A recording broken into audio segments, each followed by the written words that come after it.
It's Friday, the 12th of March 2021. It's 2 p.m. Central European Time, and we are live. Hello, everybody. Welcome to today's stream. My name is Andy, and I am a 2D animator and illustrator, and showing you my process here in the stream. So glad you found the time for today. Very happy to be here again. Looking forward to today's stream. As you may know from previous streams, this is our happy place where we leave all our other responsibilities behind and we're just animating for at least 2 hours. So, hello, Gerion.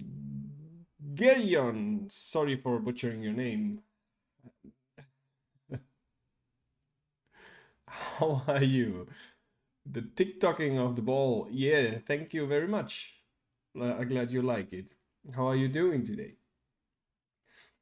So, first of all, big shout out to the Chester Music Lab that provided the nice music in the intro. Check out their YouTube channel where you can see pretty cool recording sessions of the musicians. They have a special format where they just film while they record and make a kind of a music video of it, so definitely worth checking it out. It's a Dutch G. Let me see. What is a Dutch C? What is a Dutch G? All right. So let me just quickly jump in here, and while we have a chat, I'm just gonna do some drawing. Yeah, it's already It's Friday again. It's insane how fast the time is going by, but every other day is streaming day, and this is a good thing to watch, to look forward to. So, for if you're wondering what I'm doing, I try to noodle it out. What didn't work last time in our animation. I'm gonna show you what we've done in the last stream, and we had quite a rough patch to get basically there were several elements that gave us a little bit of a challenge. And now I'm trying to figure out how to improve the bouncing of this fishing cane here. And yeah, I didn't really, it looks all right, but it didn't feel too good. And if you watch it, our layers here, we have quite some layers that made it it started to get a little bit complicated. And let me see, I want to change the work area here. If you don't know, we are working in KRITA, a completely free drawing software which has amazing animation features. I'm gonna have a coffee, ghost busting coffee here. Oh. All right, the Dutch chi is back. It's the back of the throat. All right. Is it? No, that I don't know. Is it like this? I don't know. Let me think about Dutch. Oh, oh. Yeah, there's. I suppose I'm German, so I should be quite familiar with Dutch, and I think I can identify Dutch even without understanding it when people speak. But a throat of the G. I don't want to butcher the Dutch language here.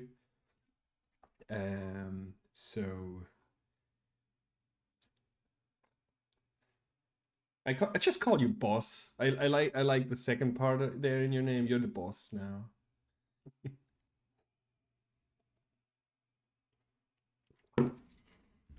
All right. So yeah, that's what I try to just do now separately in another file, and make it and analyze it a little bit to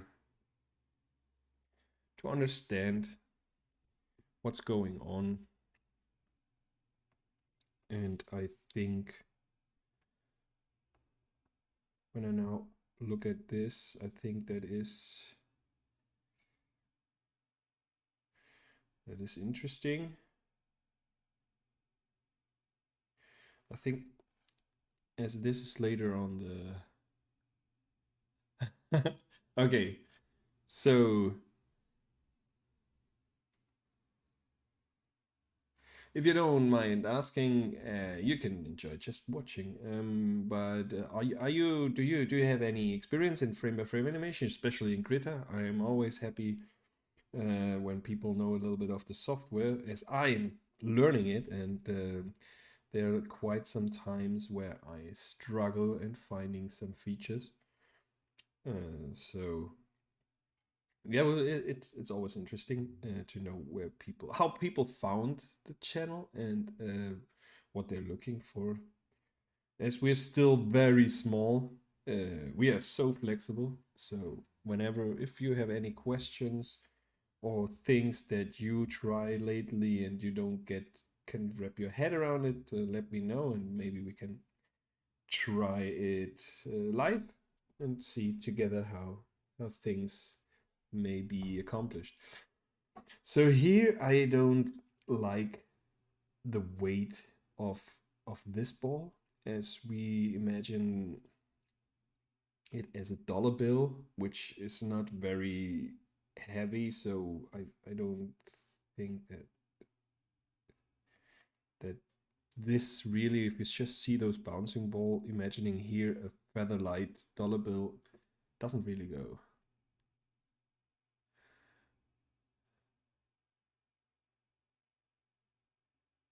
All right.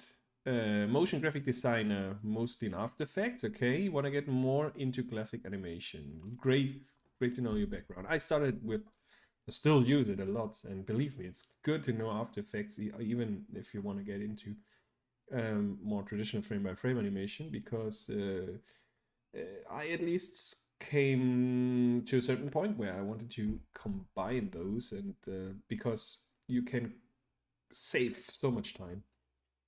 And you don't have to be a really good illustrator because it doesn't really need that much of illustration style skills when because you can do whatever you like. Like there is no really an entry level. Like you can start whenever you want. So yeah, if you haven't tried KRITA, I totally recommend doing so because it's a great frame by frame software to be honest. I started with Photoshop to try a little bit of frame by frame animation, which works all right until a certain point. The more complex you get with your animations, the more limitations you find within Photoshop. So I switched to Adobe Animate. I don't really enjoy it animating in Adobe Animate because the drawing doesn't feel very organic or natural, as it's vector based and you always have this weird smoothing of the strokes that you do. So that's why I preferred Photoshop. But as I said, like there's a lot of limitations in Photoshop because it's just adapted to it. So KRITA had everything I was missing in Photoshop. Yeah. Oh yeah, if you have the animated survival kit, you're already good. And Procreate on the iPad. I can recommend you. Well, yeah, the Procreate is also very cool if you just do a little experimentations. I also felt it has quite some limitations whenever you get more layers, wanna tweak things in general, then you have it's quite complicated. I can recommend you a super fun animation app. It is called Rough Animator. If you haven't seen it, check it out. I think it's I don't remember. I think it was like 20 euros or something, or maybe I'm exaggerating, but totally worth it, and it's super fun to animate there. Okay, so let's see if we can figure out what's wrong here. So I tried to approach the whole topic quite systematically, trying to duplicate the bouncing ball that I've got here. I tried to duplicate it here. So, but as I said, like I don't really feel the weight. So I want to get rid of that. And now I'm just trying to go with it as I feel. Let me see. So at this point, we're coming from beneath. So this point just came from down here, pulling up, which means it pulls the. Let's see. Let's already put a dollar bill in here.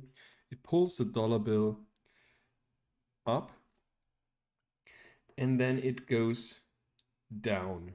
But here I want to have an overlap animation because the dollar bill still has the force that it received from the previous drawing where we had a clear pulling up. So here I want to have it. Let's see how far we can. Let's say something like this. And it's kind of floating in the air.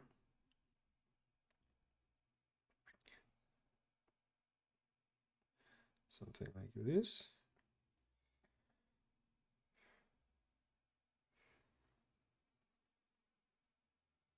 And now I even want to have it higher up. So it goes, it flies by the cane, the pole, like our fishing pole here. So. No, it probably would be more horizontally positioned from the previous animation here. See? Oh wow, rough animated 550. Yeah, check it out because it's really cool. And they improved quite a lot of stuff. They now, besides the frame by frame animation, they also have option to animate the camera, so you can animate zooms or camera movement with keyframes, which is, I've never needed it, but it seems really handy to have it. And yeah, I also had once I had a problem with the app and I contacted the developer and he got back to me quite quite fast, which I liked. Um yeah, definitely a fun, at least it's a fun app. And when I bought it, like Procreate hadn't the option for frame by frame animation. So now let's see, where are we here? Okay. We have to be careful because we want to reach that point at, so we have still 2 frames left until we reach our looping point, which is this one. Okay. So now I want to start the down movement again of our dollar bill, but quite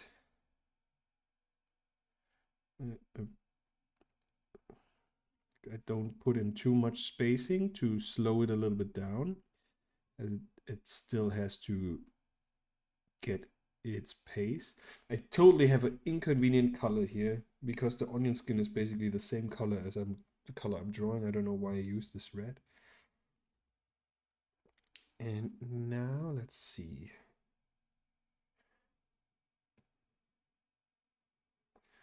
Okay, now we have a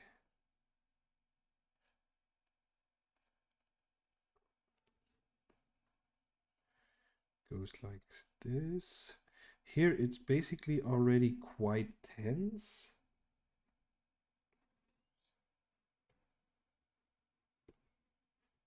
Okay, I have no idea where I was drawing on because apparently my last 2 drawings haven't been.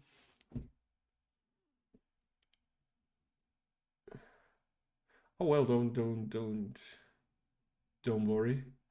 If you can make it the whole stream, I upload the stream always on this channel, so you can watch it if you want afterward.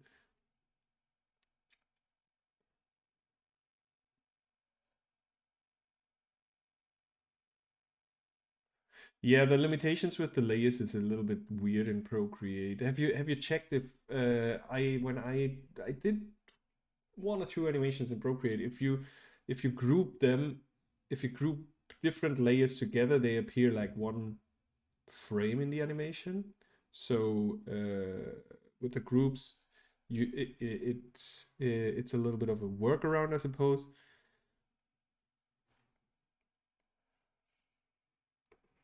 So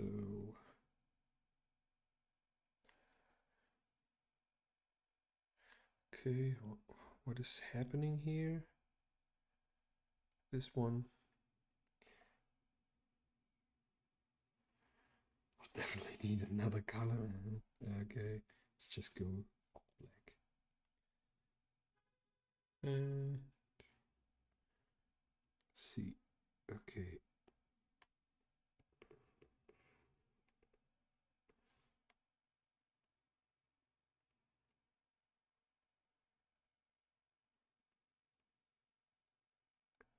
So now this one. Now here the rope is basically already tense. And on the next frame, we get see how this looks now.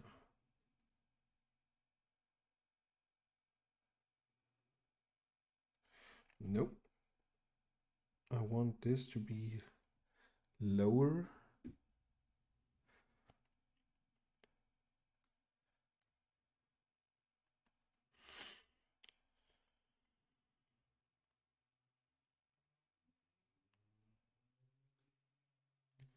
See.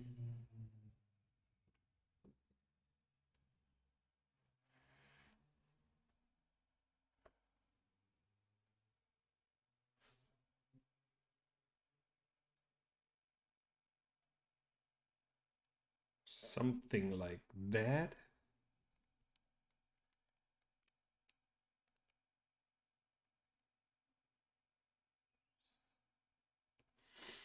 Yeah, Procreate definitely has its applications, but I would never use it actually to it's for experimentations and playing around. I would never work for client projects in Procreate because you will definitely reach quite easily uh, the limitations, and if you have to do any changes at all. Um, I'm quite sure you get lost quite easily. So here I think it bounces a little too much, the dollar bill. So let's see how we can tweak this. Here we are basically already on our way down. So let's get rid of this drawing and make this a little bit.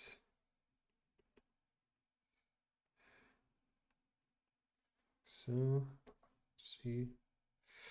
Okay, now that looks more as I would imagine. Still think that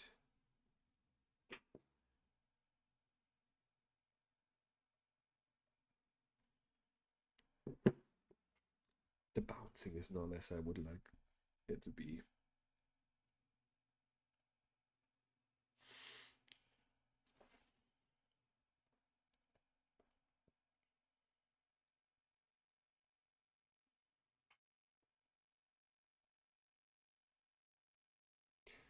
Okay. I'm going until 14. Now this is unfortunate because I have here this one and that one, they are basically the same. So now let's see. I go high, go low. So actually it'd only be animating until frame 11. Just kind of hectic.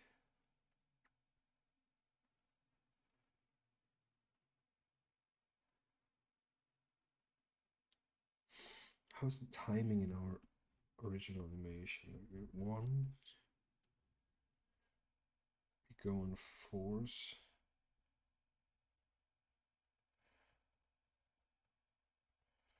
Okay, we go on fours. So we are gonna add those in. And I have to rearrange here my whole setting as it kind of gets in the way with timeline. No, it's working.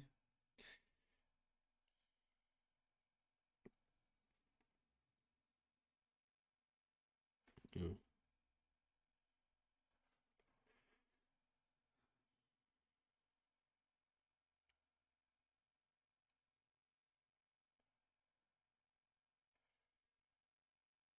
Okay, now it's again until 14.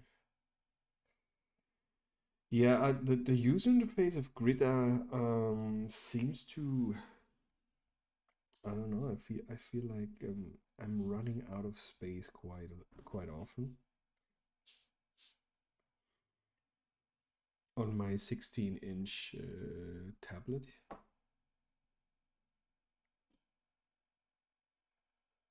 Let's see, now we go until 14.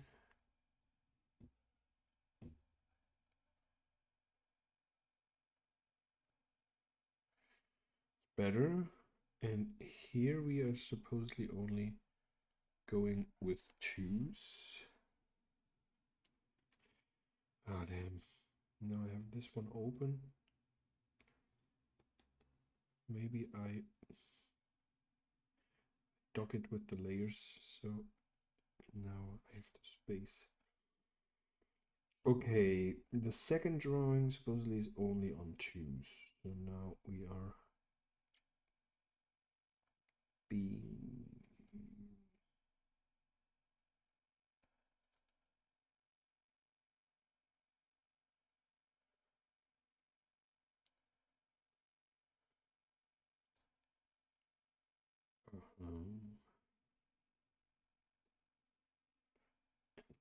I want the dollar bill.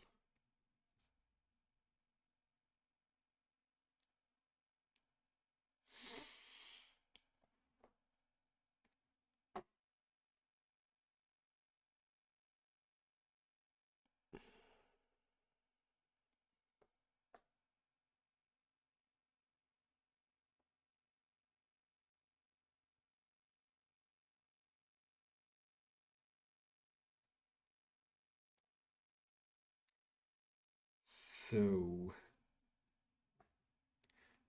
still feel like the dollar bill is a little bit too hectic.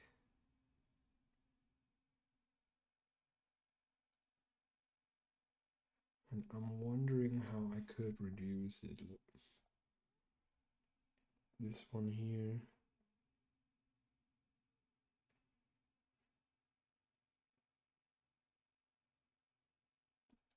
Okay, let's see, this one should be higher up.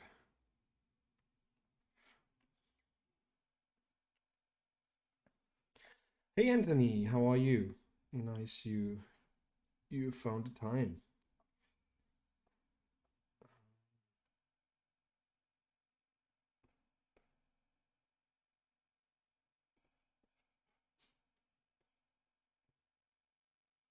See.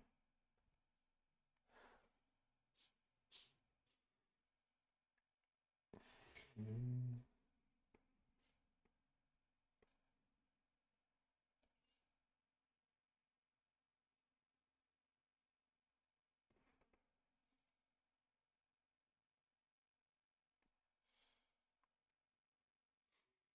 I'm trying to fix. Oh, thanks a lot. I'm pretty good. It's the week was quite intense, but now we're here in our happy place.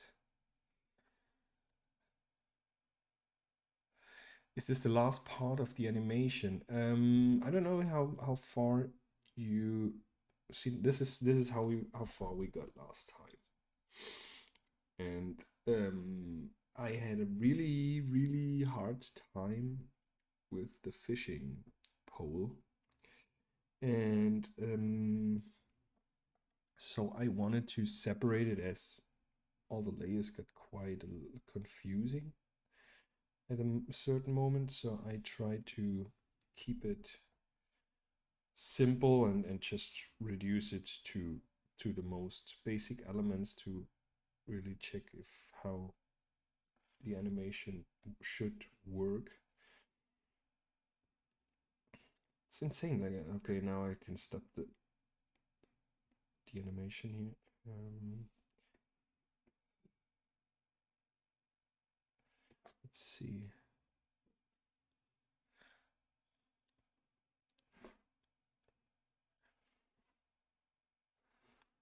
Okay.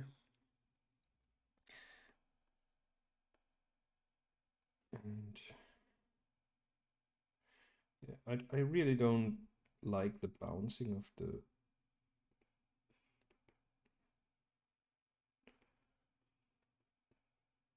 dollar bill. It also still feels like it should be Okay, where are you?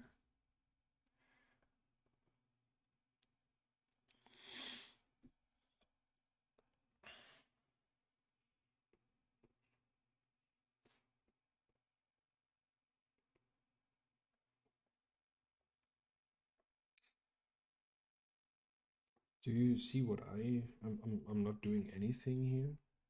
And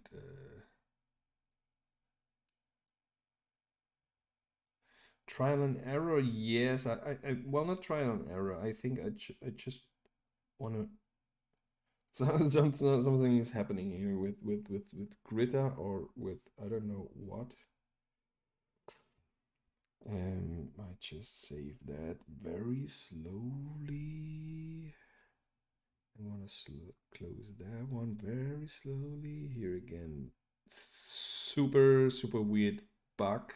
If anybody has the same problem, always say yes, save, although it does give you a complete other name than your file actually is named.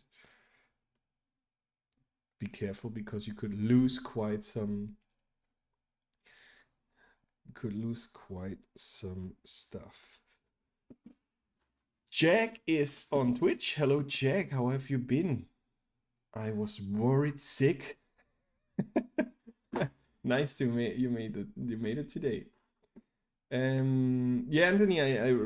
Whenever I get into this problem, I just try to separate the element that troubles me, and I'm trying to reduce it as much as possible to limit all kind of distractions. So now I have to. So what I wanted to do, I wanted to get the dollar bill more horizontally aligned to, I don't know. So just to keep the bounce vertically.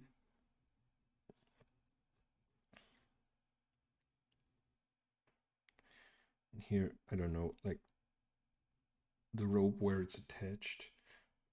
We're gonna see how this is supposed to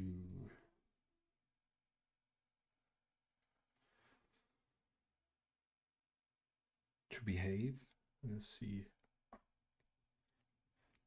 All right, yes, the Coco animation. I posted the let me show you to all of you if you haven't seen it. It's on my Instagram. So this was quite a long episode, or quite a few episodes to finish off. And what we've done, I'm afraid I cannot give you the sound for this. I'm gonna, let me see. Can turn up the desktop audio. All right, so you can hear, because well, let me explain you a little bit about the process here. So we tried to do some facial expression animations, and we first started off really from scratch, first creating a character, which you see here. It's basically, we started with a composition of 3 geometric shapes, and we build on those 3 shapes, the head that you see here, and bit by bit we developed the character, and we were thinking about what kind of facial expressions could we do, and it felt like he's a serious guy, like he's no joke. So let's break this and create contrast to this pose. And so I thought, yeah, well, let's make it some kind of a hilarious, ridiculous, jolly expression, which is completely not what you see here. And once we animated that and it came into place, I felt like we need some kind of background story for this animation, and it felt like what could him excite that much that he gets so jolly, and I felt like, well, maybe it's kind of like a hot cocoa. So that said, we continued animating, and a sound designer, James Rogers, contacted me via email because he saw my work, and so we started to connect. And I told him that I'm working pretty frequently on animations in the stream, which is just free project, and if he wants to start a collaboration, he could do some sound for the animation. And he liked the idea. I told him a little bit what I had in mind, and so he sent me audio for that animation, which is so awesome. So now we have our first animated commercial, if you want, for hot cocoa with sound. So let's play that, and I put it on repeat just to you. Just to tell you, the second part is with a logo. The logo wasn't done in during the stream. It was just like created while I was sketching. So I thought it looked cool, so I put it in there. And yeah, let's see. Let me know if you can hear the sound. No, there is no sound right now. Okay, now I just spoiled it. So now we go. Hot cocoa!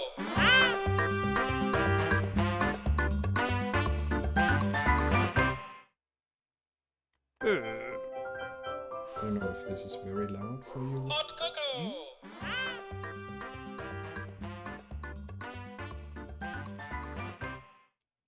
So yeah,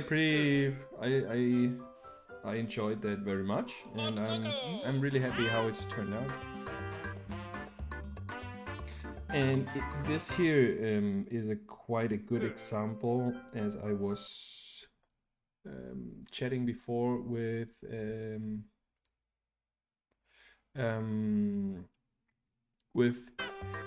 Herion Boss, if this is now correctly pronounced.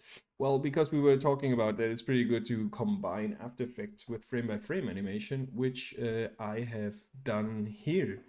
So I animated quite some elements. Well, not quite some elements. I animated here the smoke on the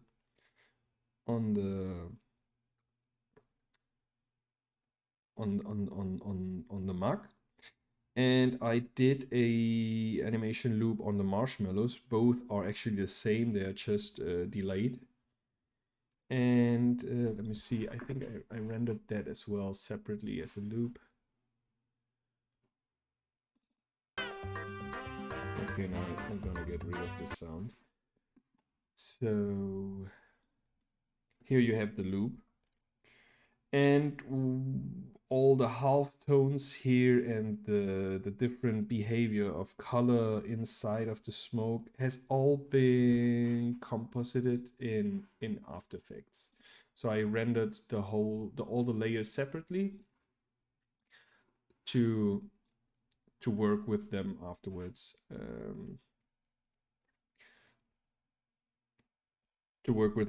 In After Effects, and actually I didn't even have a complete design.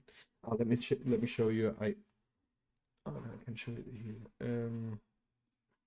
Because the logo was created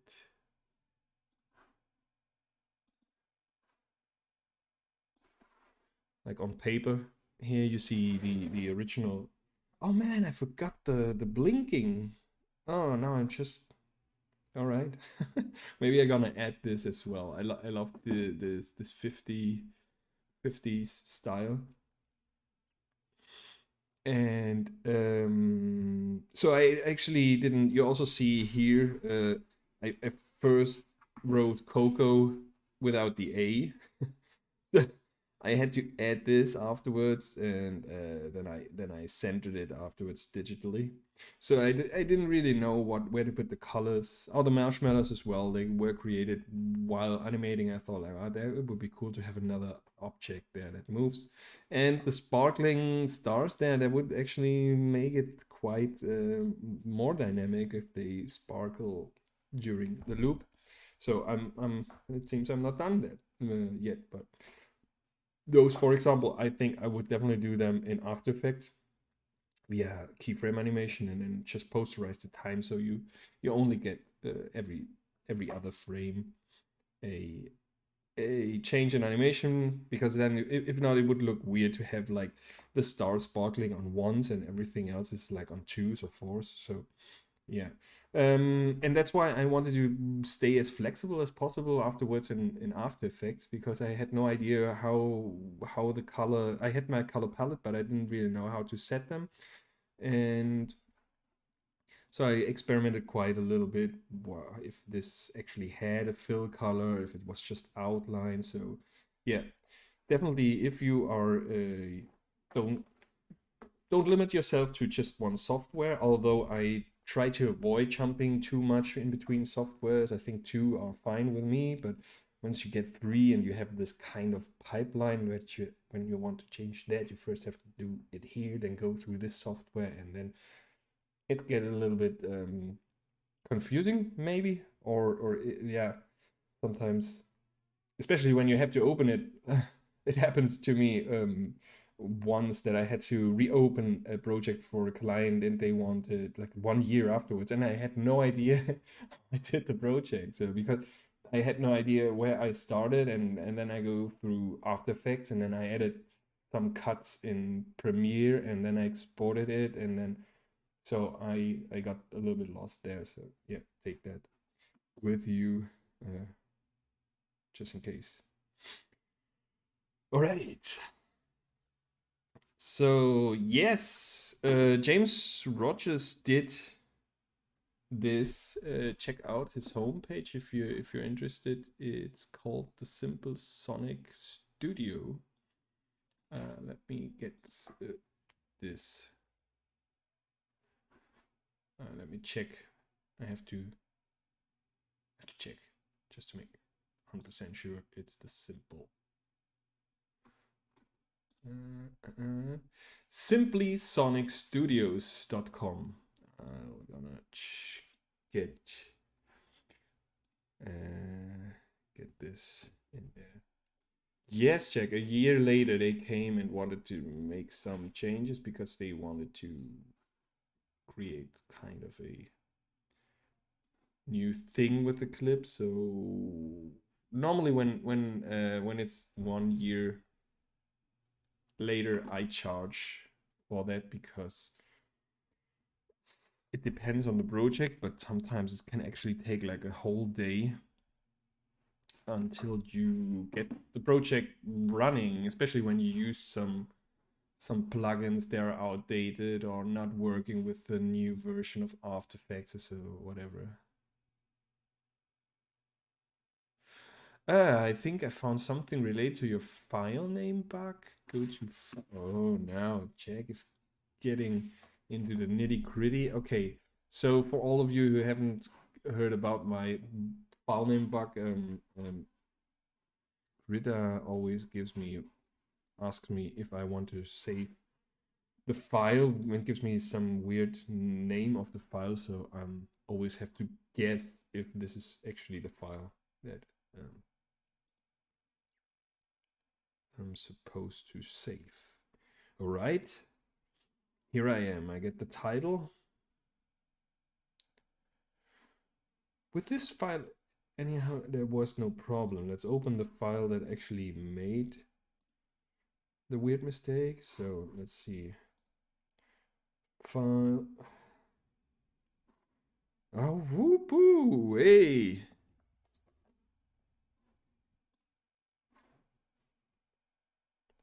So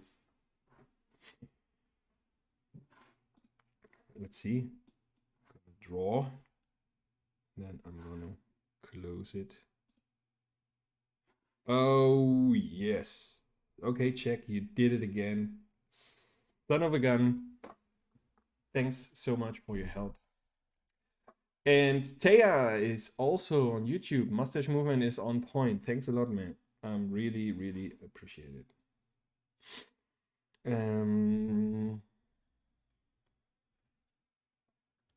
All right. So back to, you see that was actually supposed to be the doodle, our warm-up doodle, and I jumped into the or directly resolving problems of our animation here. And somebody was asking, is the separating this element from the complete animation harder to match it again later? Yeah, well, actually, you have a point there, but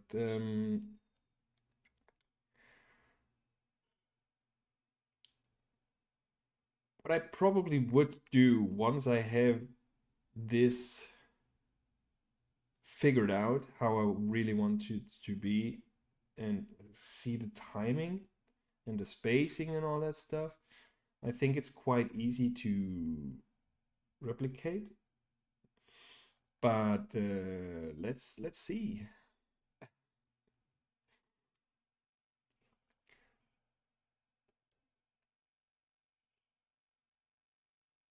So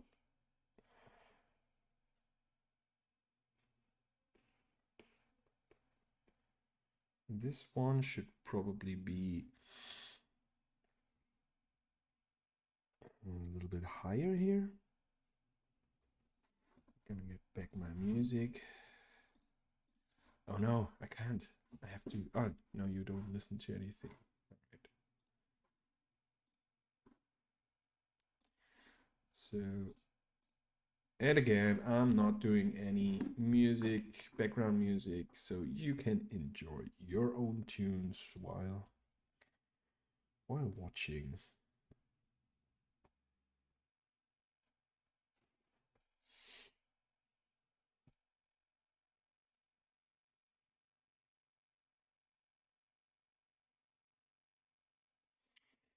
Okay, so let's see.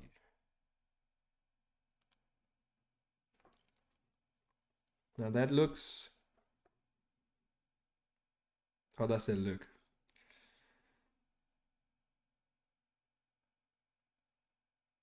I could also, yeah, copy a reference frame of the body.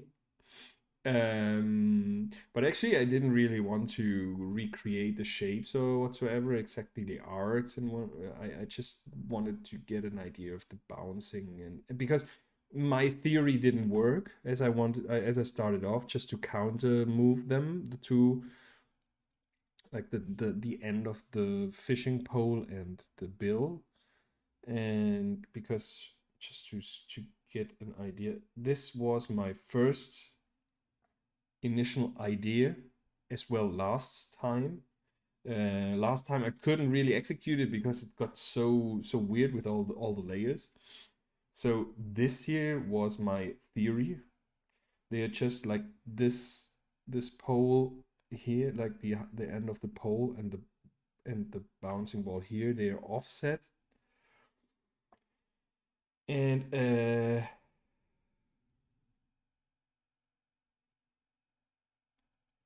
it feels like too like if there was quite some weight on the hook here, if this was the hook, it feels like there's too much weight on it.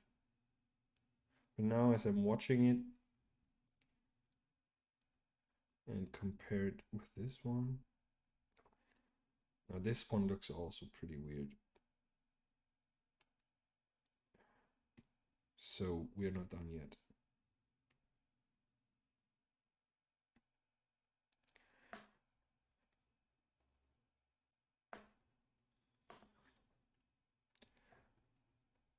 Oh wow, now I know what I do here. I pressed whatever is Windows D on the PC, makes disappear every open window, and if you don't push Windows D again, You will never find it again until you restart the computer, as I had to do it a few frames back then. Okay, interesting. Good to know. And because I wanted to press Control D to deselect, so it may happen sometimes.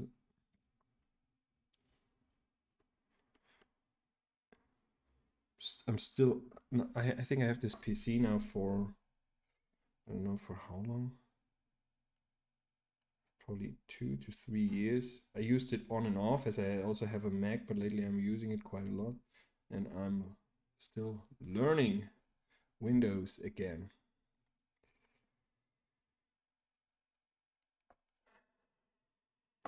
Look, I'm not really happy with it, and I felt last time was not.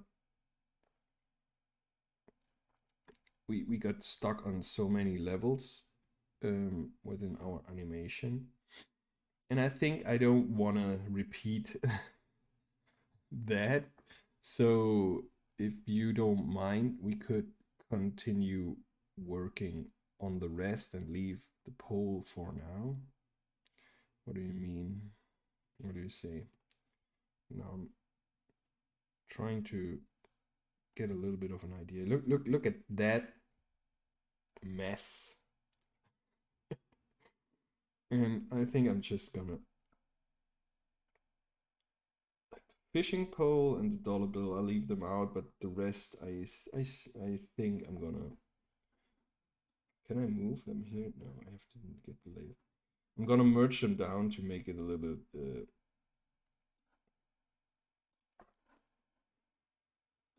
more easy to get an idea what's going on. I think we talked in another episode how good it is to just draw all the time on the same layer.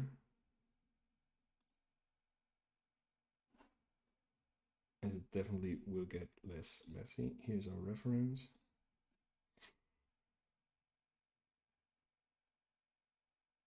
And I think we are now good with the. We're going till 27. So here, all this here can be gone. And I'm gonna set a empty keyframe just to mark where the last.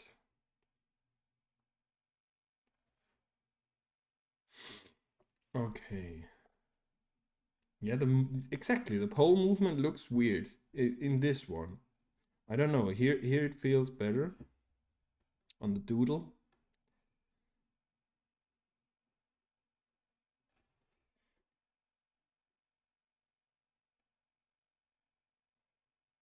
And here I actually really do only counter move this one and that one. So here is the lowest point. No, this is the lowest point on that end, which is the highest point on that one. And we go to the other extreme, which is the highest point on that end and the lowest one on that. And I just drew in those in-betweens. What I would like to check, although, is the timing goes with.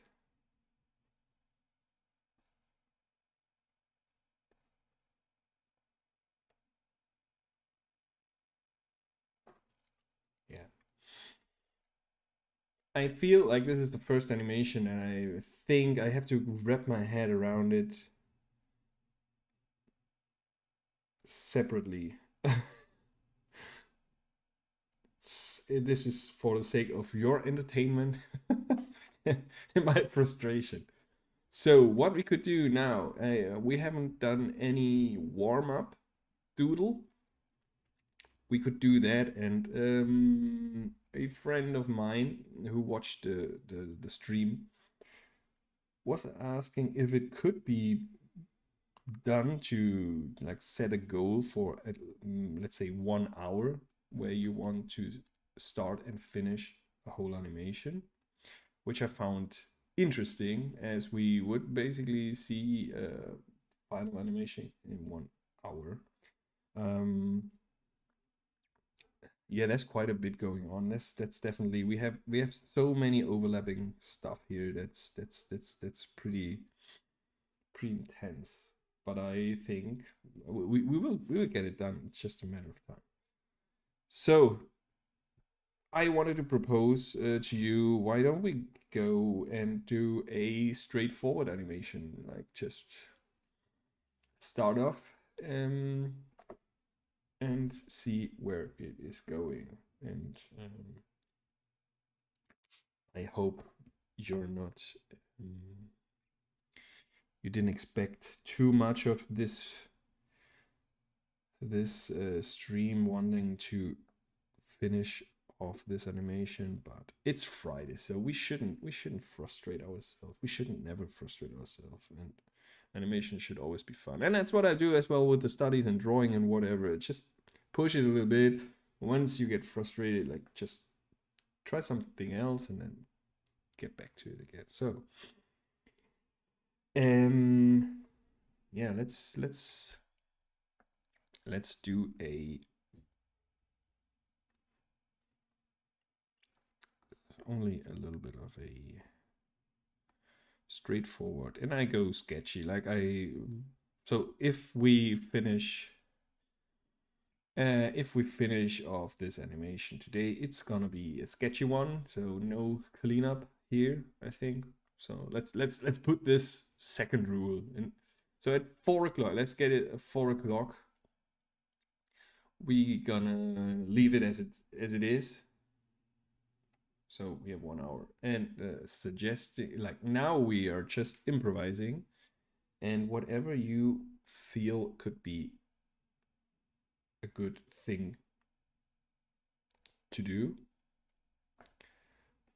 I'm up for it. So now I am going with just a bouncing ball. And let's see what's happening to this ball when it hits the ground. So I did this on once, so quite a fast movement here. When I say I do it on once, it means like the drawing is just visible for one frame and not. Okay. Can I move with the, like, now I move with the arrows and it moves on the timeline. If I don't click on the canvas and stay on the timeline, then it moves whatever's on the timeline. But when I click on the timeline and then hit the keys, I move on the timeline. So not going with my logic here, but okay. So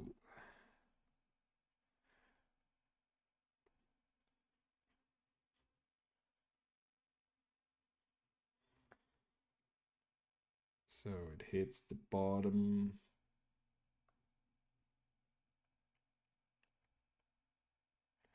And I enjoyed the last time when I animated a straightforward animation, the morphing from one shape to another. And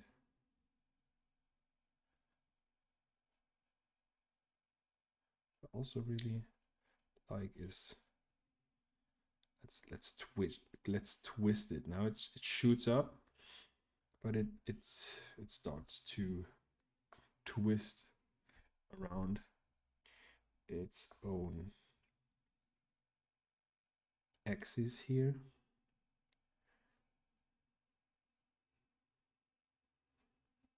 Let's see.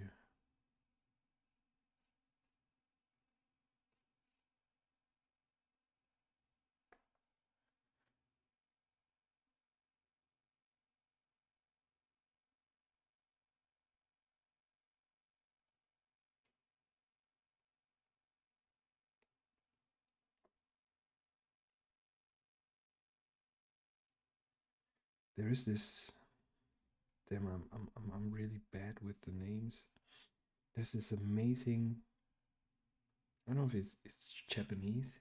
It's a frame by frame animator who does like quite abstract, organic animations, and they are it's I don't know how this is actually done, if there are kind of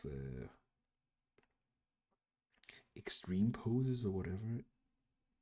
I'm gonna check it out, and I'm gonna put a link in the description. So now as it twists, I probably want to make it already another shape.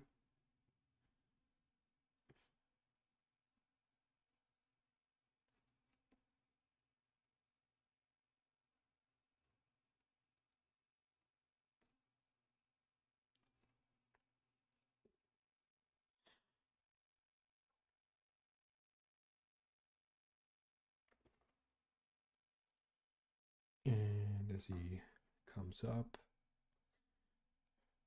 we're gonna reduce the spacing. For those of you who are not familiar with the spacing, is basically the space that's between one drawing and the other, which gives you a slower movement.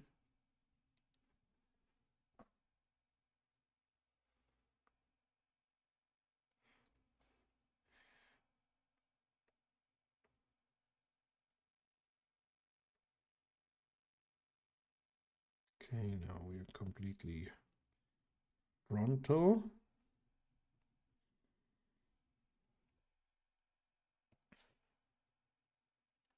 So this is how it looks.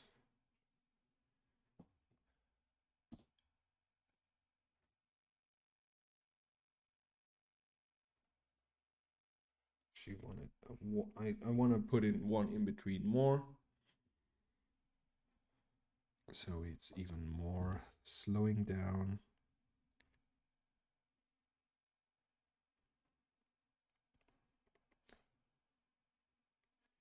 And this is definitely a way to improve your frame by frame skills, like technical skills, to get to know the program a little bit, and to just not overcomplicate your clip, because it could take like weeks, months, or whatsoever to finish something, and it's really easy to lose your motivation. So the straightforward animation is a cool way to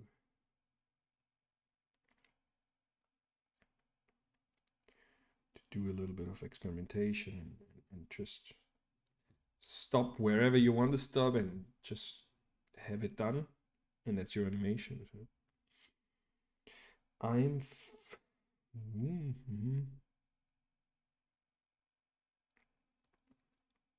see.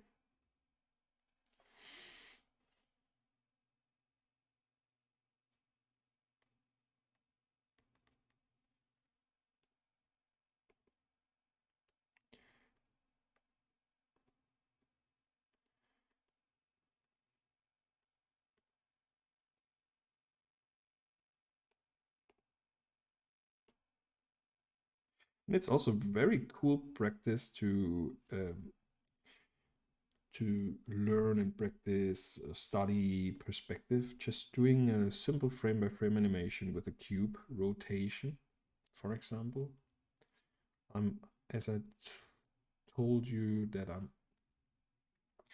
I'm lately trying to improve my drawing skills again, and I started with some studies of a male torso, and to really get it into my system and try to draw it from different angles, I just started to animate the torso rotating in space, which is great way to practice the same shape and how it would look from all kind of angles. So here I now go a little bit off character, some kind of character animation, so I feel like this seems to me as like some kind of a window, so we could animate if the camera starts to move.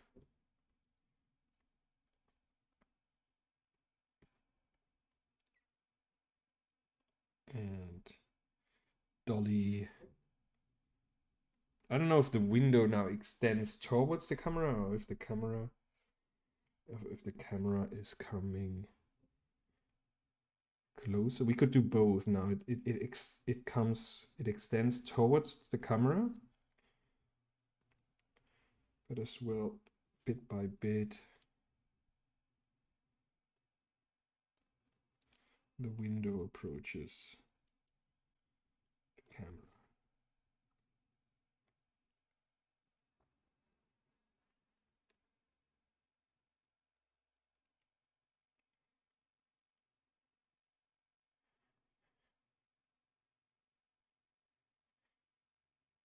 And here I want to play a little bit with the spacing, so we can speed up.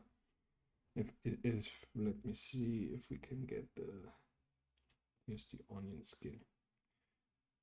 So maybe this is a great way to understand spacing. So at the very beginning, let me see. Oh, they're just overlapping. Let me see. I'm gonna get rid of this here for a second, so you can see how spacing works and affects the timing of your animation. You see this distance here, it's getting a little bit bigger, bigger, bigger. The jump from this one to this one is quite small, so you're gonna feel it like a slow movement. And the further away they are from one drawing to the other, if you have the same spacing between your keyframes, now they are all for two frames. One drawing is visible for 2 frames, so this is consistent. But what's not consistent is the distance of those strokes, so they start to ramp up, to speed up. If this makes any sense to you. So let's get back in here.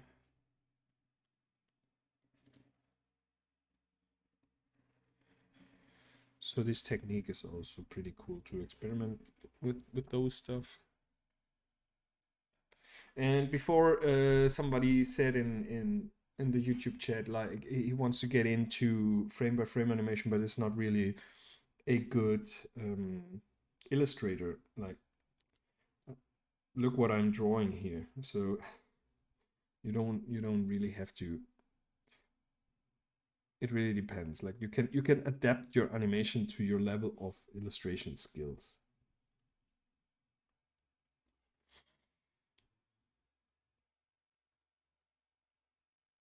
And one more.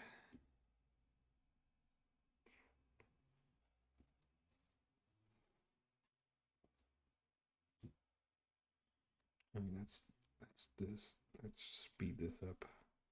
So we basically finished. And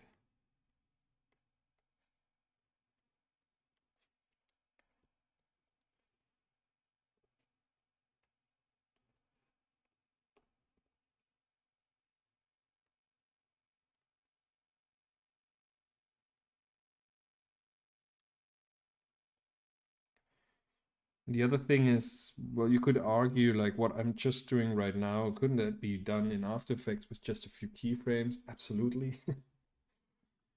But it's just half the fun.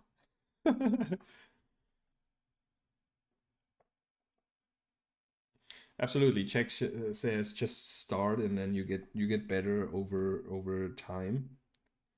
And that is basically the idea of this stream. Like, it helps me to improve a lot.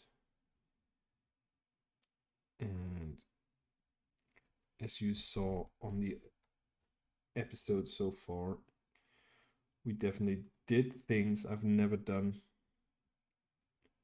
as the run cycle, and you see we came across quite some problems, which is not bad, because once I resolve their problems, I hope I don't do them again, and I can tackle the next ones.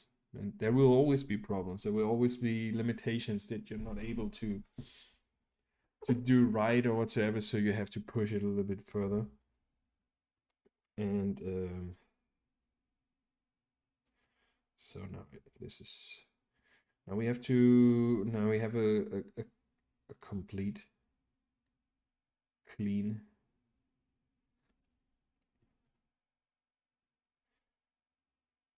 canvas again. This is a loop already?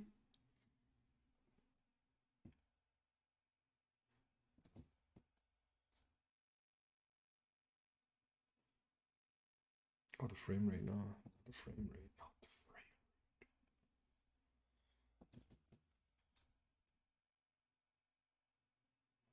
There you go. Let me just give you 1 second here.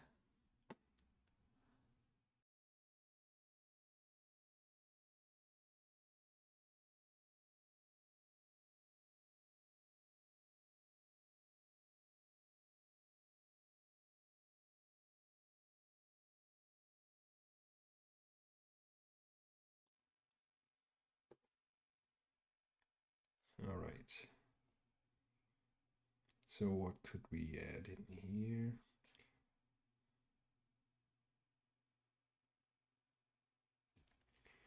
Okay, I think I'm not gonna let it get off completely. I may wanna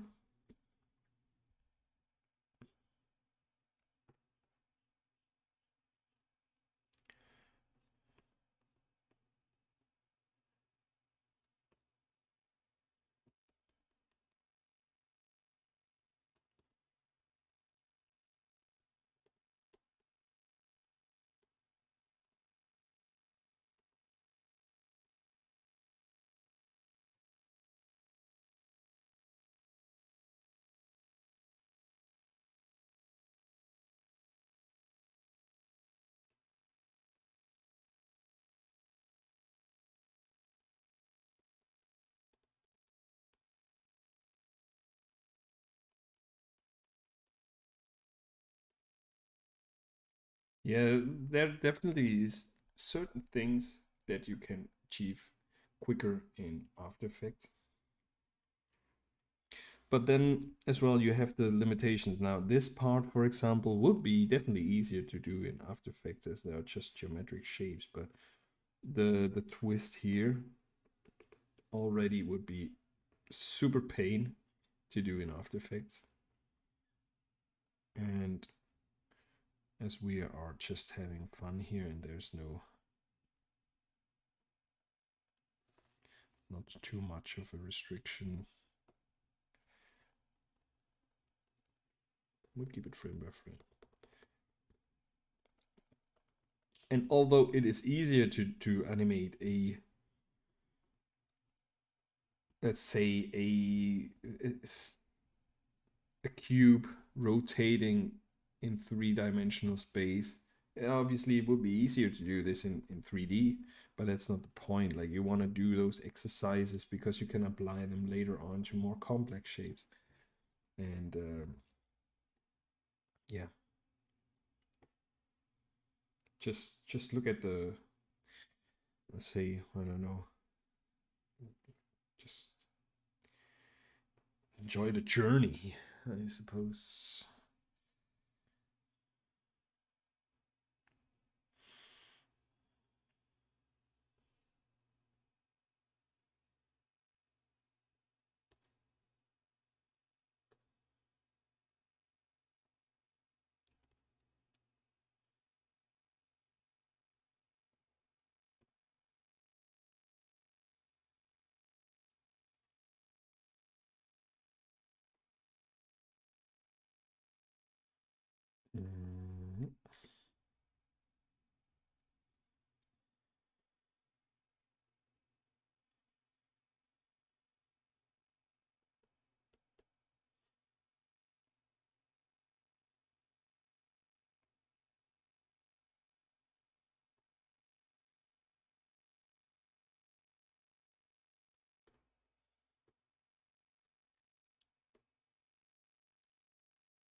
So now let's bring some stuff in here that won't be that much easier in After Effects.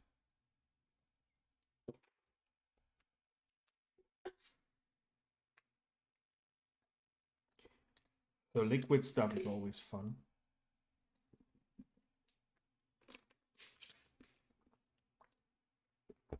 Especially if you're only improvising.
How many projects do I take on at one time? Really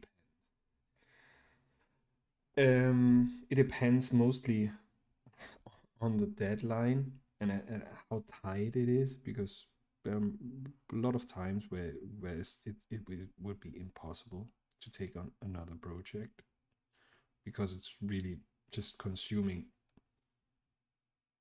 the whole 8-hour day, sometimes even more. So that won't be possible at all. Sometimes you're on hold and you're not even able to take on other projects. Sorry. Yeah, it really depends. I try not to. They vary as well. Like if I really have to do everything like design and animation and all, then I probably won't take more than one project at a time. But if you just do have to animate, and then on the other project, maybe there you're in the style frame phase, so that's quite nice to mix those two. But I think I've never had more than two. I think once I had three, but none of those three projects were actually really taking like my whole day.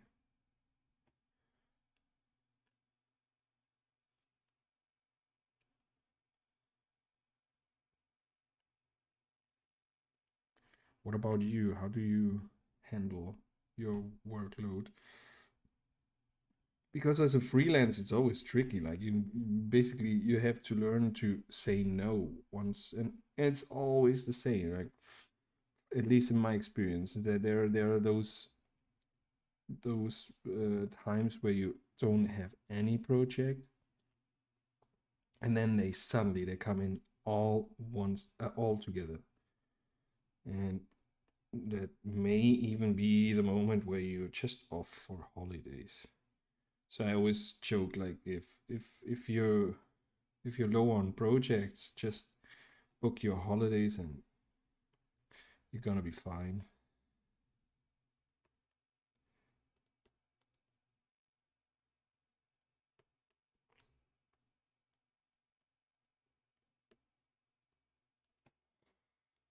It's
Okay.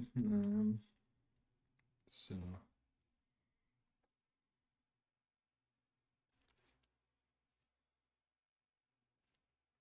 this is a little bit too fast here. Not really clear what's going on. I have no idea what's going on.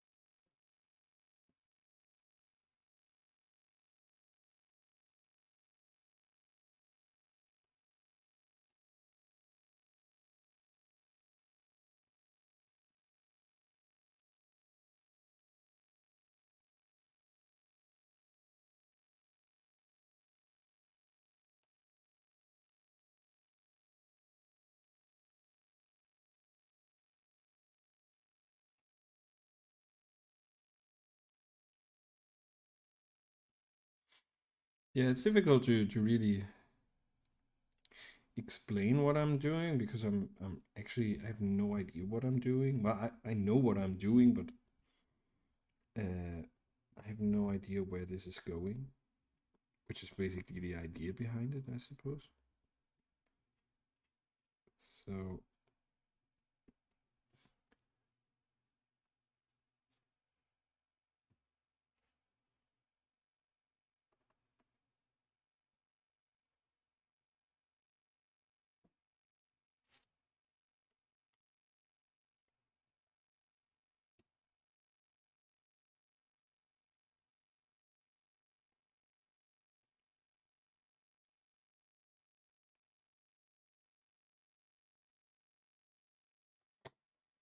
I'm just in the zone. Yeah.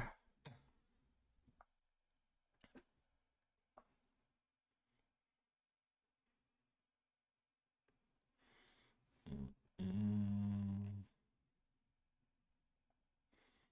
Okay, now let's get a little bit of an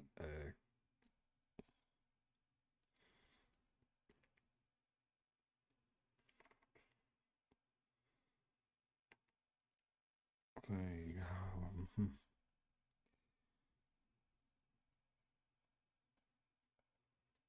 of a story. I don't know if I'm able to make up a story here, but I think I have the urge to create some kind of a character here. So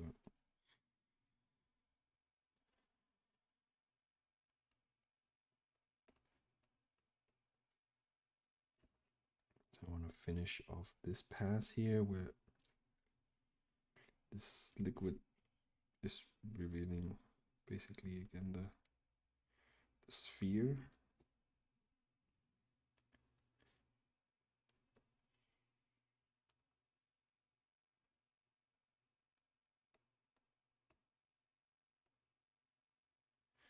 And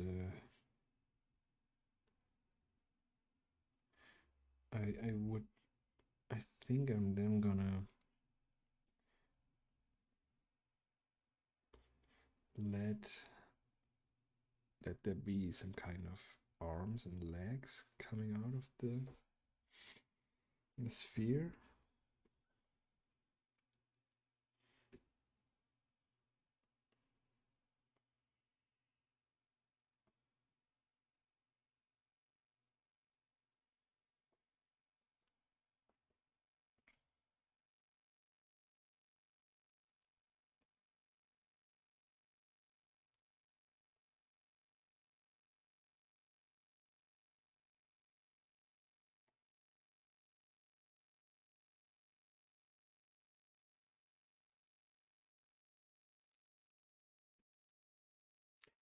I really, I'm not really too crazy about it, but well, that's what it is. So let's see. Maybe there are some kind of of bumps here. Could imagine like this is some kind of an elastic material And now the arms are trying to get through it.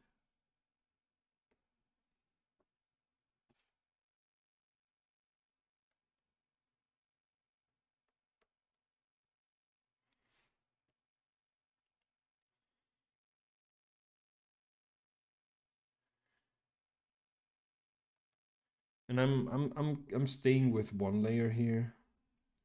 Although it would make sense to keep the sphere as long as it's not changing on one layer, so I only have to do those bumps here, but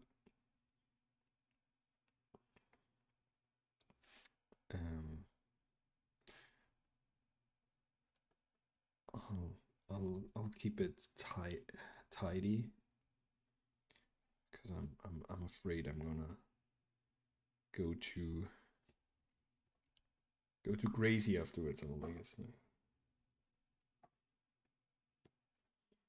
And that's the thing, like the timing here is very weird. It's very linear after a while. Like from here on, it feels like very linear. And I would say that's because of the straightforward technique.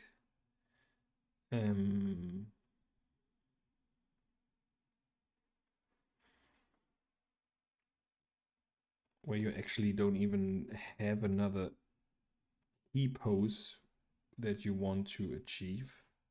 So you can, if you had that, you could just draw in those two keyframes, those two key poses, and then work on the timing that it takes to get from point A to point B. Here we don't have point A or B, so we are basically, we have no idea. And so here probably would make sense to make the sphere as well, to shrink it down while the arms are coming down, because I don't have too much space outside.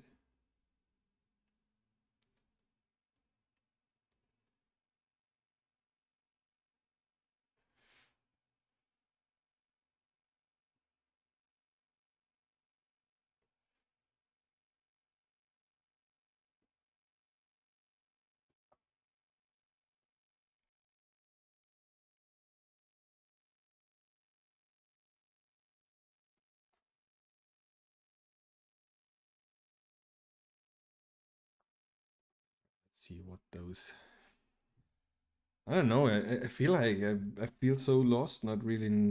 I probably would need to have I'm so willing to draw those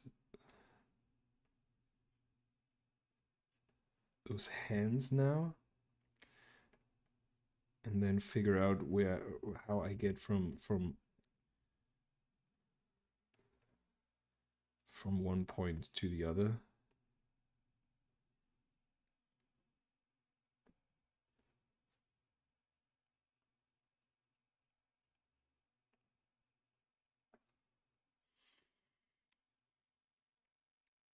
So I suppose this is now not a straightforward animation anymore, which, like it or not, okay, now there are those down hands again.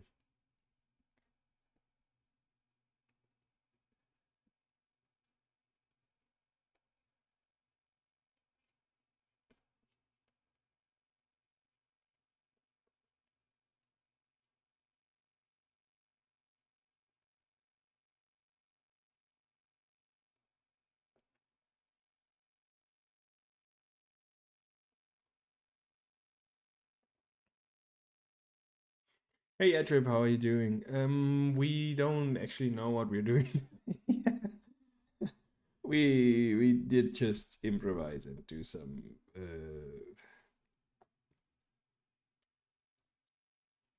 improvisation and just animate along the way and see how this is gonna work out.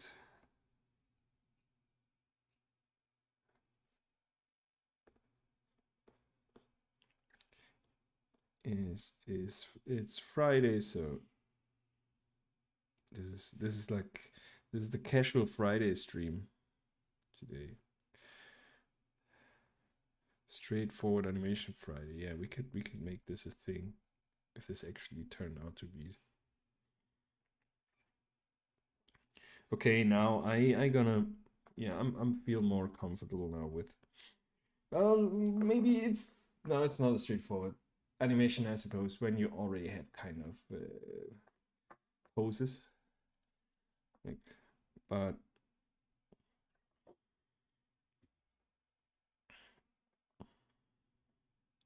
so how could this come out here? So we would have probably like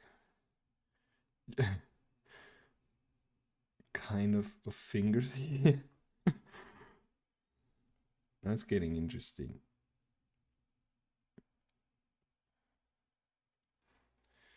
Let's see, and we want to get those a little bit out as it's pushing further.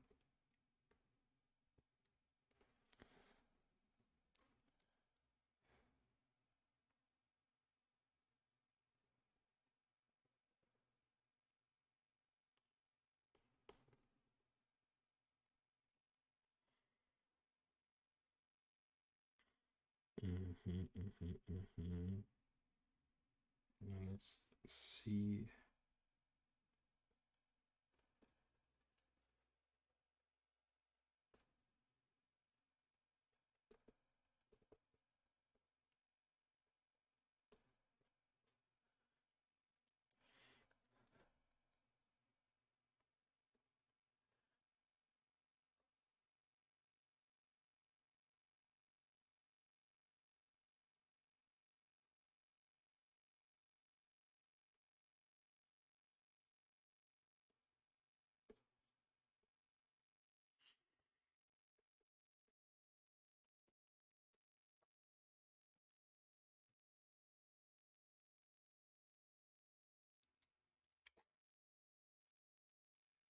Okay.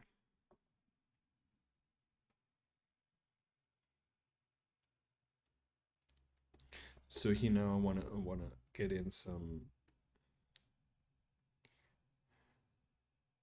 resistance from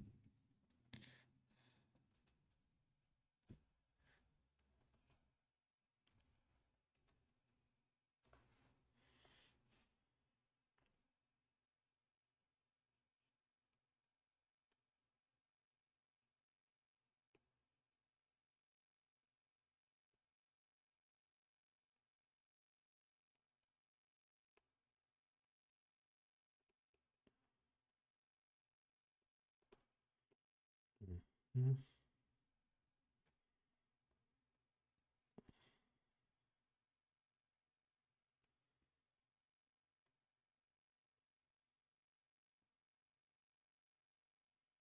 It's kind of a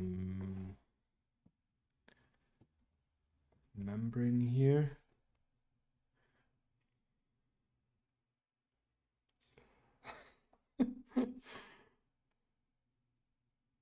Okay. I don't know. I our first experimentation here with straightforward animation.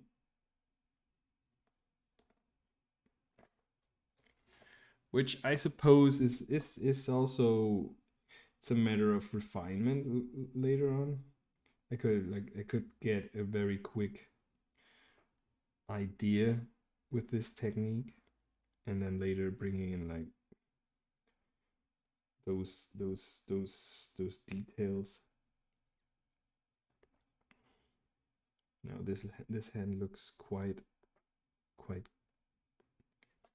pleasing. I feel that would be an interesting thing as well. Like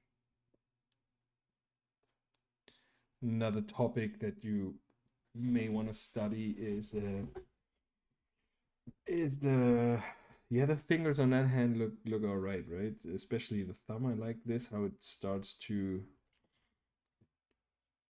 show itself. And yeah, the greases and all that stuff. There are a few things that I know and that I always use to make it look all right, but this could also be a very cool direction where to experiment with. And I like this now. Like I'm not really happy with the overall idea so far, but as you said before, just start doing, and then maybe you like, especially when you're on your own and not on a on a live stream. Well, even though on a live stream, like there's no pressure here, no pressure.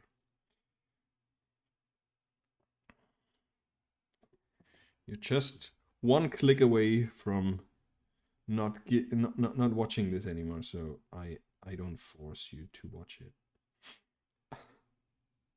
Okay. You see my marketing strategy on this chat has changed. You just click away if you don't like it. But if you like it, just click that subscribe button. All right.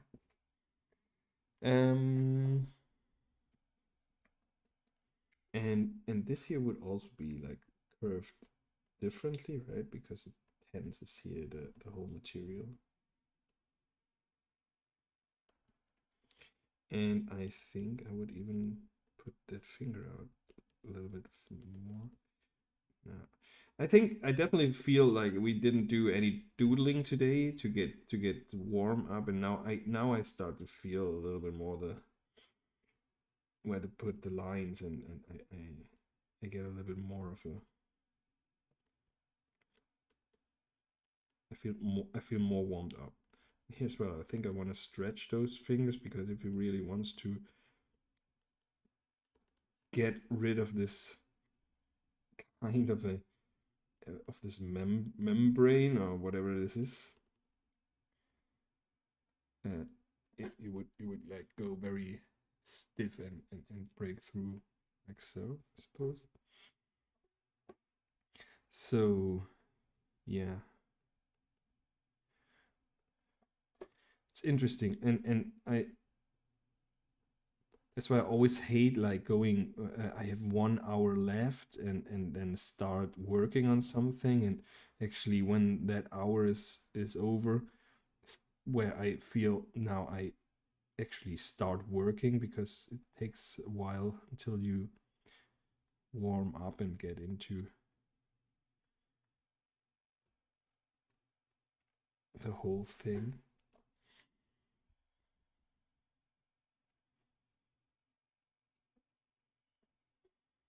And I feel now I'm more comfortable. I don't like those greases. I don't know where. So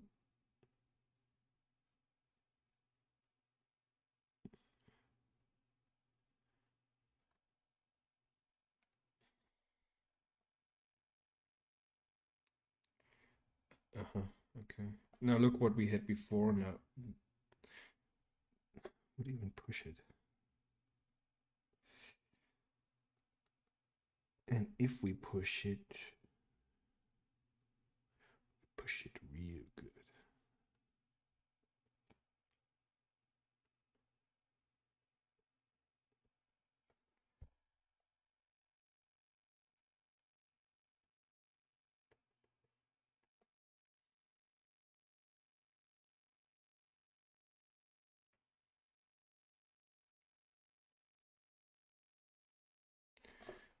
Okay.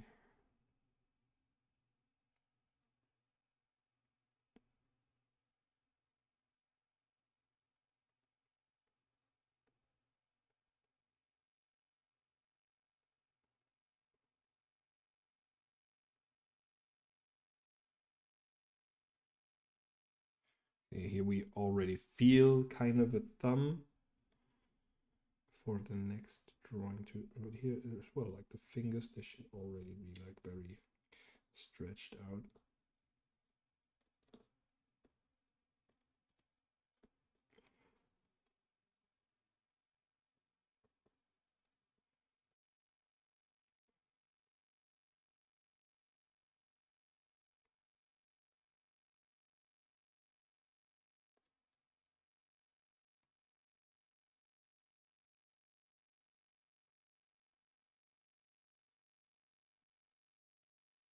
Okay, that seems to make sense here. Those put in those lines to show that there's still kind of a fabric or whatever that is in between the fingers. Holy smokes, it's already 22:04, so we already spent like okay, we spent quite some times already. Oh, what happened here?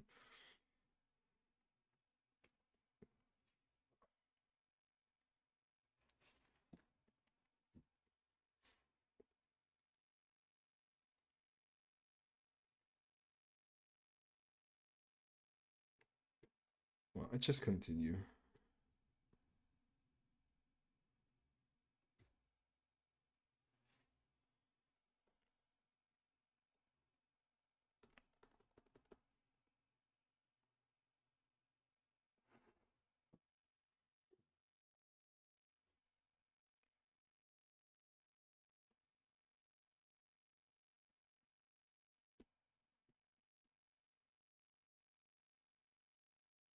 So the thumb would go kind of in this.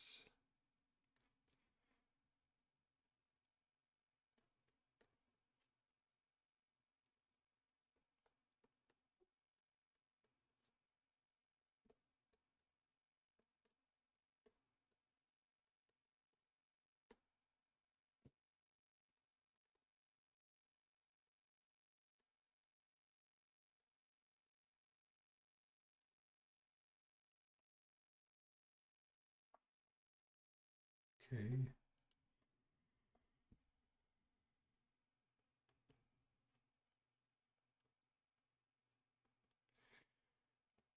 Now arcing those fingers to the top makes the tension more. I can feel more of the tension here.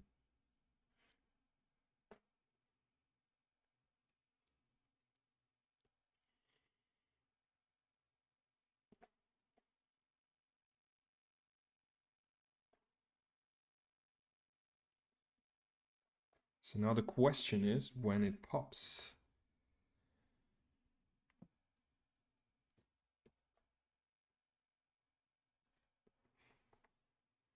Okay, now I started to play around with the timing because it's too fast here.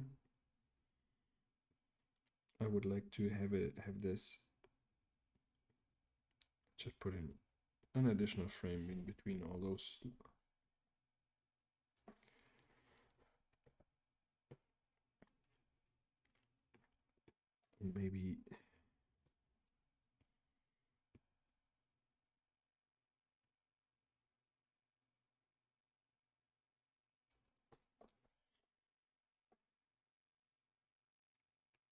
Maybe I don't even like that drawing, so I get rid of it because I don't know, it doesn't really seem too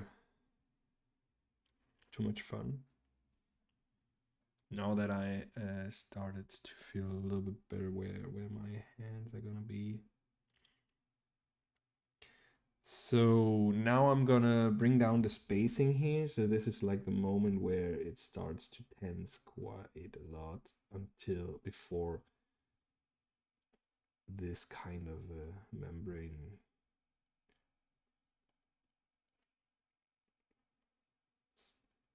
The thumb is getting bent more towards this direction here. Okay.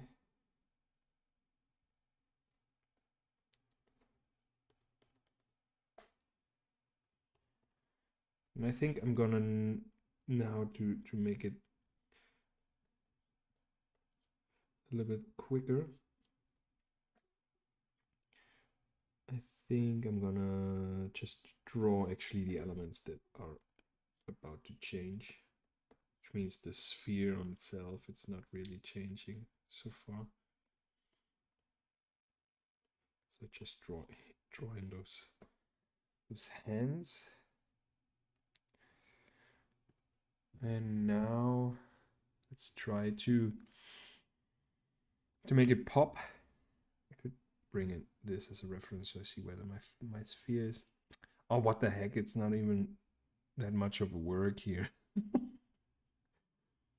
So no, there wasn't that much. So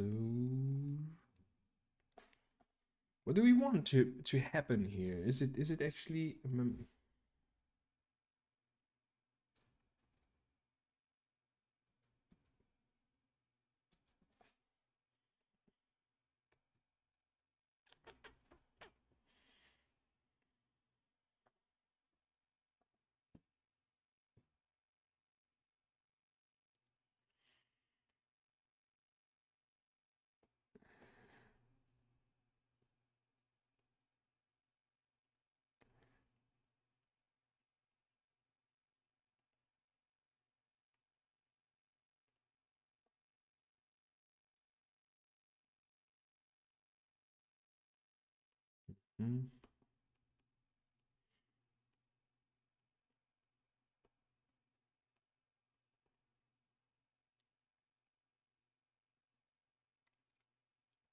I could now make the fingers skinnier. So those fingers seem like to have kind of an additional layer over it that is now popping. Let's see how this looks like.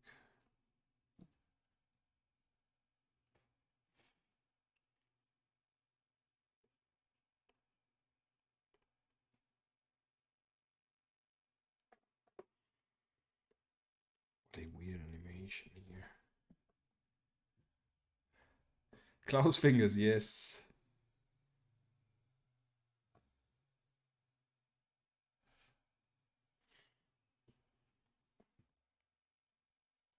Maybe we have it.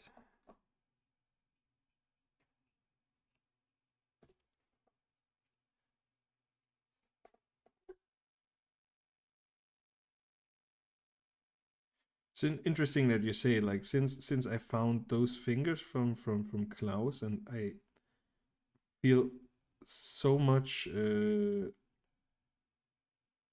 feels way easier for me to do those, although they still, like, I don't pretend like this is a perfect, not even stylized hand, but it comes way more natural to me to draw those. And still, like, I'm not really sure if I should get accustomed to it and continue doing those hands and trying to get better at those hands. And I'm not really sure if it's a good idea before actually learning a well proportioned realistic hand. But on the other hand, this is basically what I've done along the journey all the time. Like, everything that I draw, or most of the stuff, is not really based on any realistic proportion studies. The more I learn about proportions, the more refined those drawings get, but doesn't they don't prevent me to learn new animation, new fundamentals. So I think it's all right.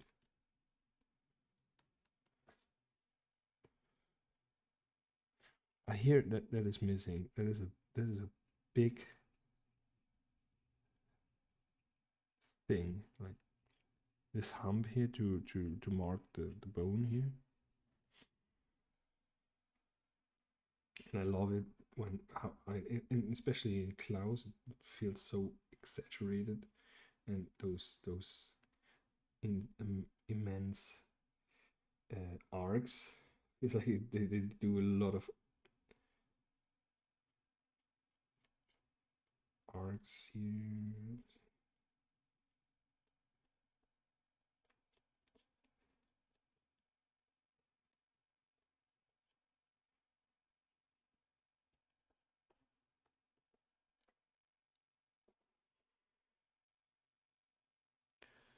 What? SPA is located in Madrid?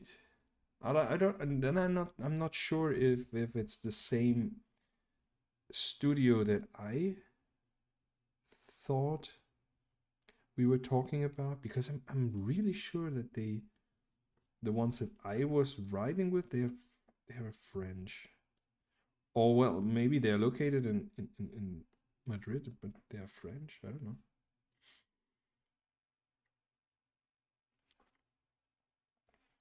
Okay, now see where those hands gonna. And now this popping skin or whatever it is, these are just gonna be my sleeves now. Let's not overcomplicate here.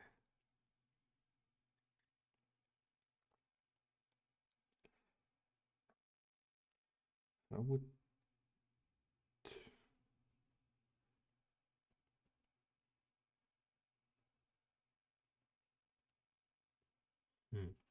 I'm trying to figure out a good pose for the arms when they actually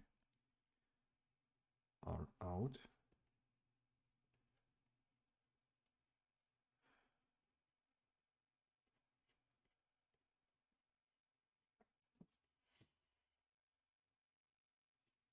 But did they do the animation, or was it the company that developed this new technique to render the texture and the,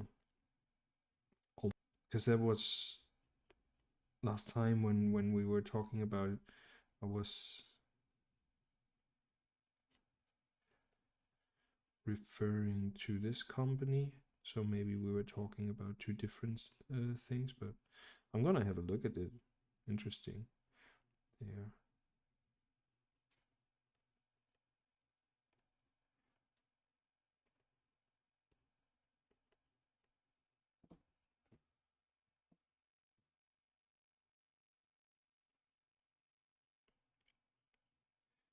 I try to use a hand pose that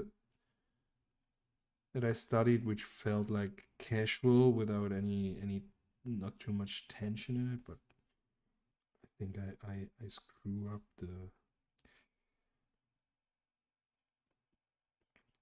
the perspective here.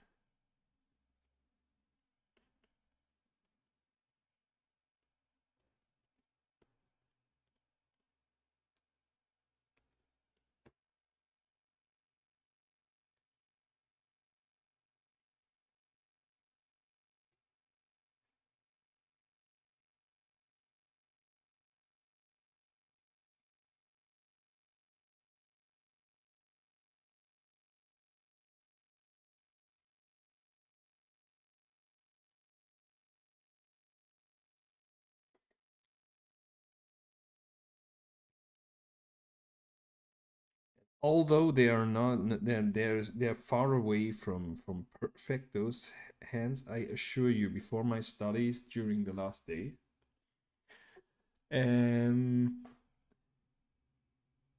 Okay, all right, now I get you. Check. Okay, so SPA studio reached out to the French studio to develop the shading technique. All right, yeah. So we are on the same side here. Yeah, what I was saying, like those hands are far away from being perfect, but considering the amount of time that I just put in there, and looking at the hands that I drew before I looked more into hand study a few, actually just a few days ago. I already can feel for myself a improvement, which is basically all you need.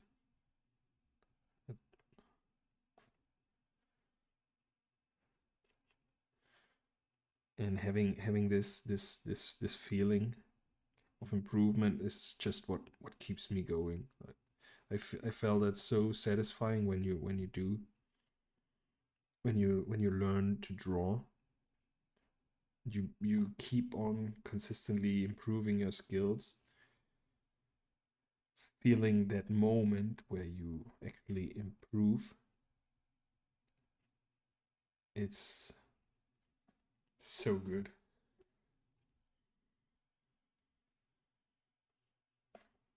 And then it just starts to get fun again.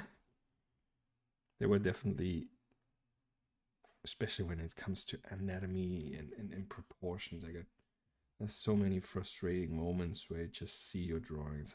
This is so off, and you have no idea how to make it better, and then it just keep on doing, like try it again and again and again. Now after I did my studies on the torsos, which I showed the last time, I now do the same thing.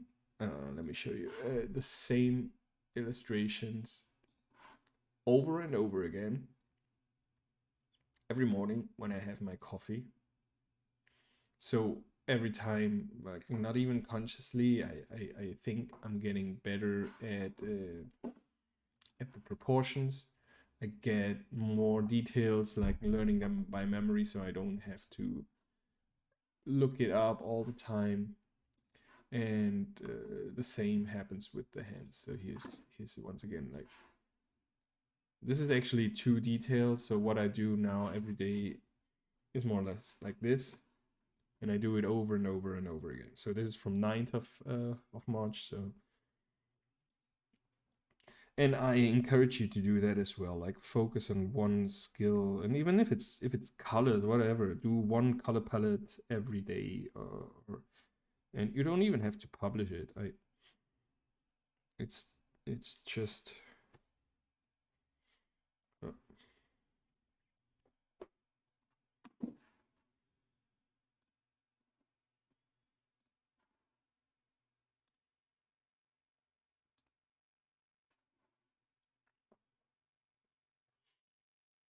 Absolutely. Looking back at old drawings is so much fun. I love looking at old sketchbooks. And it's so funny because you, at least it happens to me when I draw those things in my sketchbook, because I was trying to improve anatomy, and whatever comes out, a character that's so out of proportion and it looks horrible to me at the moment. And then you look at it like a year afterwards, and you don't have in mind that you were focusing on an anatomy or whatever at that moment.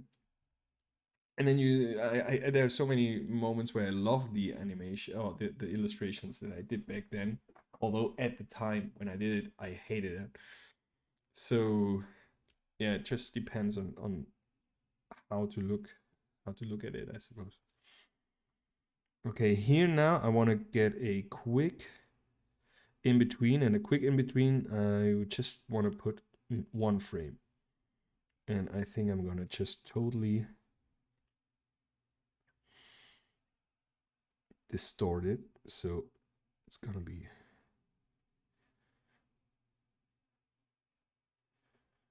pretty weird looking. And let's see if it works.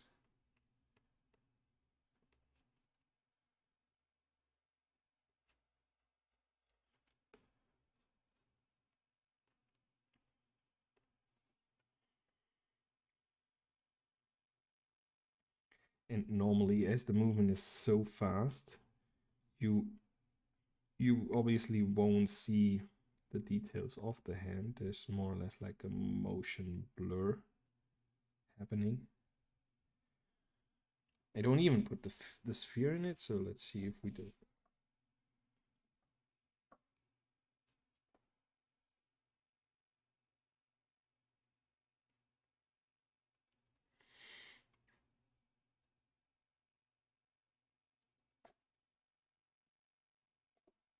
And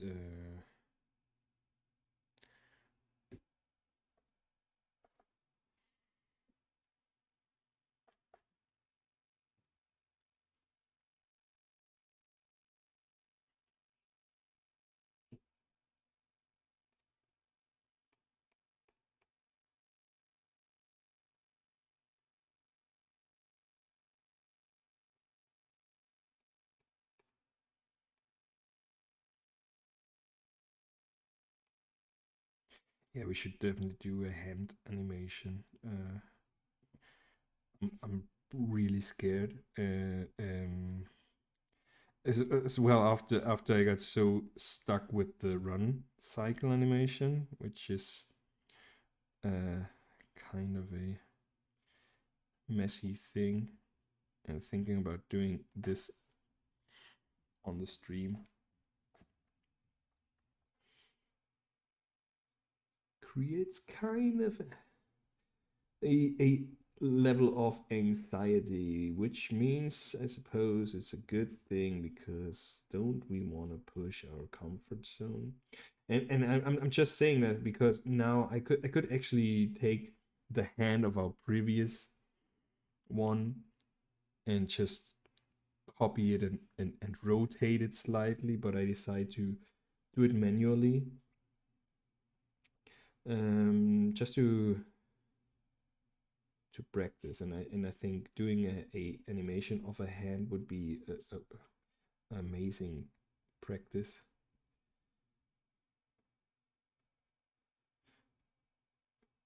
It would be the same as I said before with the torso, just drawing the whole thing over and over again, rotating in space, so you can practice the the whole volume from different angles.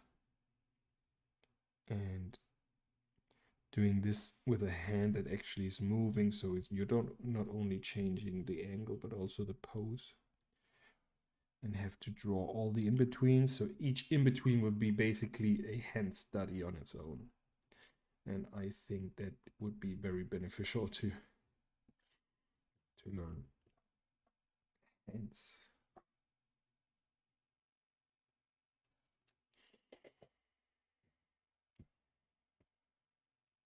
And it's also weird, like how hands can bring in a certain level of realism. Like we could draw in complete cartoony hands and it would be way different. But those hands stylized, even though they're not really realistic. I mean, he's got 4 fingers, but somehow it gives it a certain look. And that's why I actually wanted to improve hands, because with hands you can ruin your illustration or your character, and or you can improve it so much.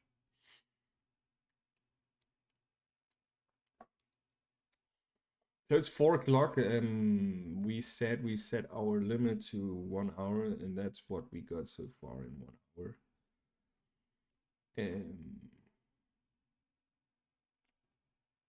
Think about what you want. I definitely don't see this as a masterpiece, but definitely practice. So there is no need to get a final polished super high level animation out of it. But if I wanted, I definitely could work on top of that and make something more elaborated. But yeah, we could. Let's just continue a little bit more and see how much further we can get that.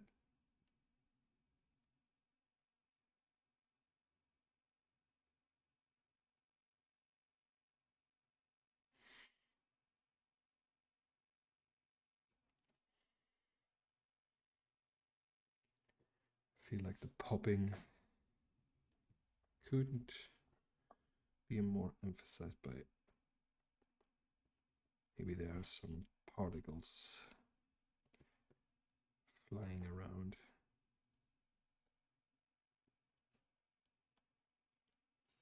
Let's just try it on one hand.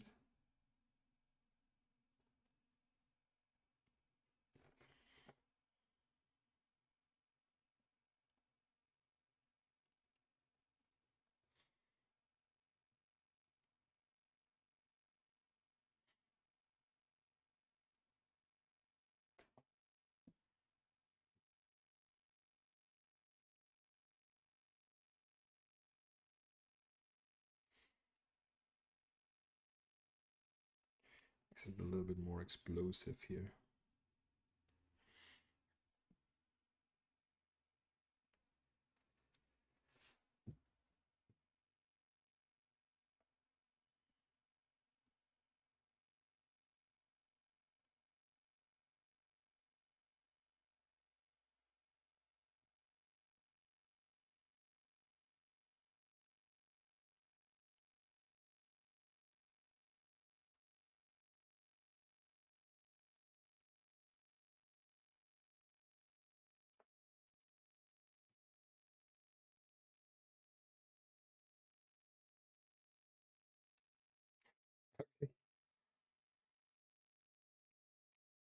Now,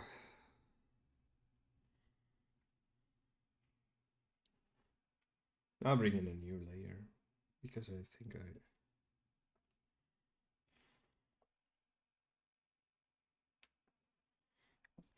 wanna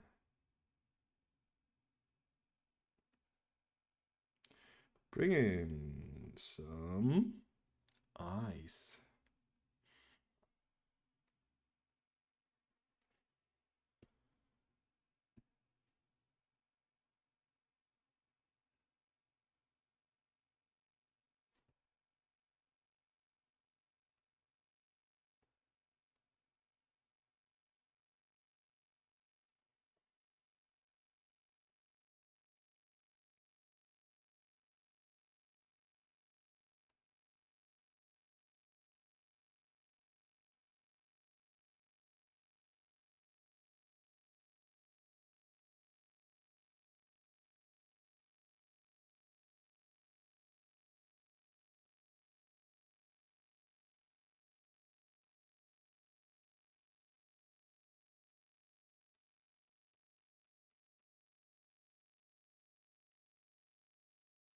There's a pretty interesting way to develop a character.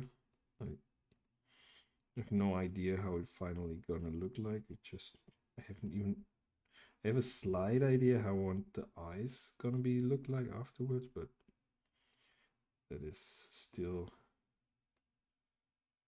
fairly open.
It's a little bit spooky.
Yeah, but you see, the whole animation is quite.